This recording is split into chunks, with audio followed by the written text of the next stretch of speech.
La drogue, c'est de la merde. Et surtout quand il y en a plus, quoi.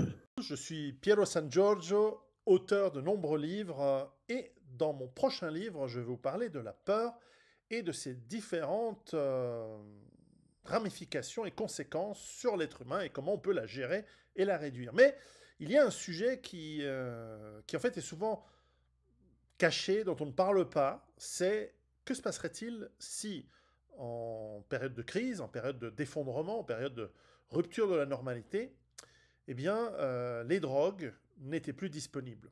Et oui, car les drogues sont très courantes aujourd'hui. Entre la fumette, la beuh, le ganja, etc., et toutes ces saloperies qui sont poussées par le système économique, qui sont même poussées par la culture depuis 60 ans maintenant, et qui font des dommages incroyables chez les jeunes, pas chez les adultes. À partir de 25-26 ans, le cerveau est terminé, les gaines de myéline ne se reforment plus, alors que lorsqu'on est jeune, c'est là où il y a des gros problèmes. C'est là où ça peut causer des dommages irréparables, notamment par l'accentuation des risques de schizophrénie, etc. Mais il n'y a pas que ça, évidemment. Héroïne, cocaïne, crack, fentanyl et toutes sortes d'autres amphétamines qui s'ajoutent et qui sont consommées aujourd'hui. Eh bien, quand il y a rupture de la normalité, elles ne seront plus disponibles et les gens vont être un peu tendus. Ils n'auront plus leur fixe, ils n'auront plus leurs problèmes. On devrait encore ajouter à ces drogues-là l'alcool, bien sûr, et la cigarette. Alors, dans le cadre de la survie, comment est-ce qu'on fait? Comment est-ce qu'on fait? Alors, pour vous, c'est déjà éventuellement un problème, mais pour votre entourage, pour les gens qui vivent avec vous, qui vivent à côté de vous, dans votre quartier, etc., et qui vont avoir ce genre de problème. Tout d'abord, quels sont les problèmes de sevrage auxquels vous, peut-être, vous allez devoir faire face avec vos proches, membres de votre famille, vos amis, vos voisins? Comment vous pouvez gérer ça? Y a-t-il des substances que vous pouvez trouver facilement qui permettent d'être des palliatifs et permettre un sevrage relativement normal, relativement aisé et pas trop violent et avec pas trop de conséquences très dures? Et puis finalement, comment est-ce qu'on peut gérer quelqu'un qui est dans un sevrage dur, qui est dans un sevrage critique, voire peut-être violent? Eh bien, je me propose de vous donner gratuitement le PDF du chapitre de mon prochain livre qui traite du problème des drogues en cas de pénurie et en cas de problème d'effondrement. Donc ce chapitre, il fera probablement partie du tome 2 de ce livre. Il est terminé, je vous le donne. Cliquez sur le lien dessous, il est gratuit, il est en PDF. Mais vous savez quoi? Il y a un problème encore plus grave que les drogues. Alors le chapitre sur les drogues, il doit faire 5-6 pages. C'est vite lu, c'est vite compris. Mais en fait, il y a un chapitre beaucoup plus important parce qu'il y a un problème beaucoup plus grave. Ce sont les médicaments anxiolytiques et antidépresseurs.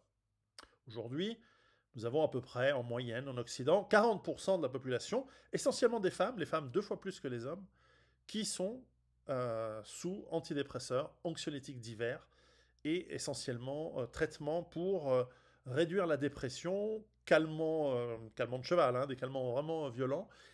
Et vous savez, ça a commencé avec le Valium, puis ensuite c'est parti avec les benzodiazépines, et puis ensuite on en arrive aujourd'hui où on commence par traiter les enfants. C'est pas du soin, c'est des traitements qu'on donne aux enfants parce qu'ils sont hyperactifs, c'est-à-dire c'est des garçons quoi, parce que voilà.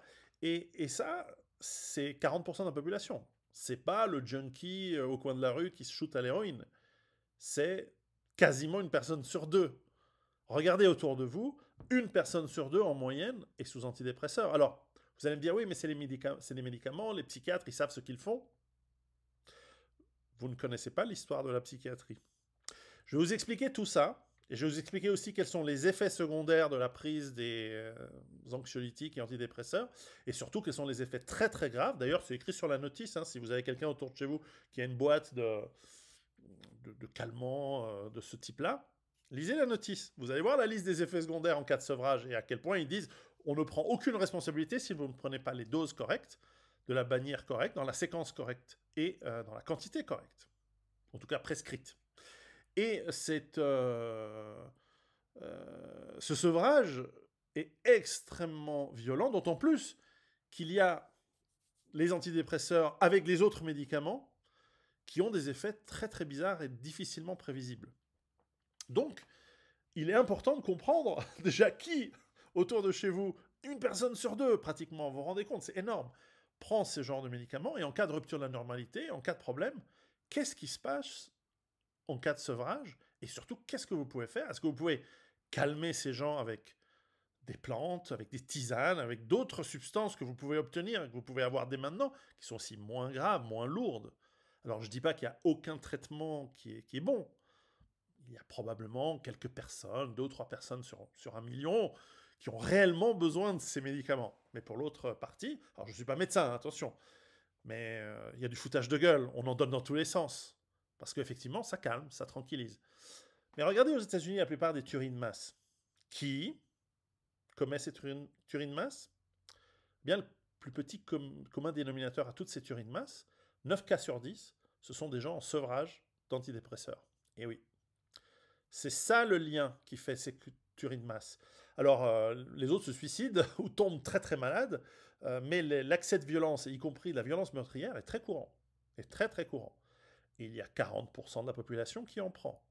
Le jour où ça s'arrête, le jour où, pour une raison ou une autre, les pharmacies n'en ont plus et que les gens commencent à se sevrer et qui commencent à avoir des problèmes, quelle va être la part de ces 40% qui partent en folie meurtrière? 10%? 10% de 40%, ça fait 1 million de personnes dans quelques pays, ou 2 millions de personnes. Alors, pour beaucoup, c'est du suicide, alors ça fait du monde. Hein. Pour d'autres, alors peut-être que c'est pas 10%, peut-être que c'est 5%, peut-être que c'est 20% de 40% de la population. Bref, c'est un énorme problème. C'est une sorte de bombe qui fait tic-tac sur laquelle on est assise, qui s'ajoute au tout le bordel d'un effondrement potentiel, d'une rupture de la normalité ou d'une crise d'approvisionnement. Mais vous avez des gens comme ça autour de vous. Et là, j'ai également écrit un chapitre, ça tombe bien. Alors celui-là, il fait 30 pages, parce que alors, je vais sur toute l'histoire des antidépresseurs, on a commencé avec les lobotomies, avant ça c'était les chocs électriques, enfin, je fais toute l'histoire depuis le 19e siècle jusqu'à maintenant. Plus j'explique les effets, alors évidemment, j'ai lu des bouquins, mais c'est pas suffisant, je source tout ce que je dis avec, il y a plein de sources sur les études, mais aussi les recherches, pas seulement les études et les recherches, mais les médecins, les docteurs, les psychiatres qui publient les résultats et qui montrent bien que ça va être la merde si ça s'arrête. Bref, rappelez-vous, vous avez pratiquement une personne sur deux dans vos entourages, peut-être votre maman, votre sœur, votre tante, vos parents peut-être, ils sont sous antidépresseurs. J'espère pas vos enfants, parce que ça c'est votre problème. Ça c'est pas bien. Faut pas laisser faire. Tous ces médecins qui veulent juste gagner de l'argent. Enfin bref, c'est pas le but, c'est pas de faire chier les médecins. Malheureusement, il y en a qui font du bon boulot. Quoi. Enfin, heureusement, il y en a 2 ou 3 qui font du bon boulot. Mais l'idée, c'est que j'aimerais vous fournir ce chapitre de 30 pages. Alors, le premier sur les drogues, je vous le donne gratuitement. Le deuxième, il faudra attendre 2024 pour la sortie du tome 2 de mon livre sur la peur. Le tome 1 va sortir cet automne, en octobre normalement. Le tome 2, où il y aura ce chapitre sur comment on gère la problématique des antidépresseurs en cas d'effondrement, en cas de rupture de la normalité, il sera publié fin 2024, si tout va bien, Inch'Allah, comme on dit en France. Mais comme il est terminé, je voulais vous le mettre à disposition. Et si vous cliquez ci-dessous, vous allez avoir les conditions pour l'obtenir. Je vous le file à moins de 10 euros. 9,99 €. C'est mon web manager qui m'a proposé le prix. Je trouve que ça fait drôle. 9,99 €. Vous n'êtes pas obligé, mais 40% des gens autour de vous sont sur ce genre de truc. Vous devrez savoir ce qui se passe. Bref, je vais faire mon gros commercial à la nœud, mais n'empêche que vous en avez besoin. Donc je pense que ça vaut la peine d'investir 9 balles pour savoir comment gérer en cas de problème. Ce serait con qu'il y ait un effondrement entre maintenant et fin 2024. Bref, ce chapitre est disponible. Cliquez ci-dessous, il y a un deuxième lien qui vous permet de l'obtenir. Et je vous souhaite bonne lecture. Vous allez voir, c'est 30 pages bien hard, mais nécessaires et importantes pour se préparer. Voilà. À très très bientôt. Préparez-vous.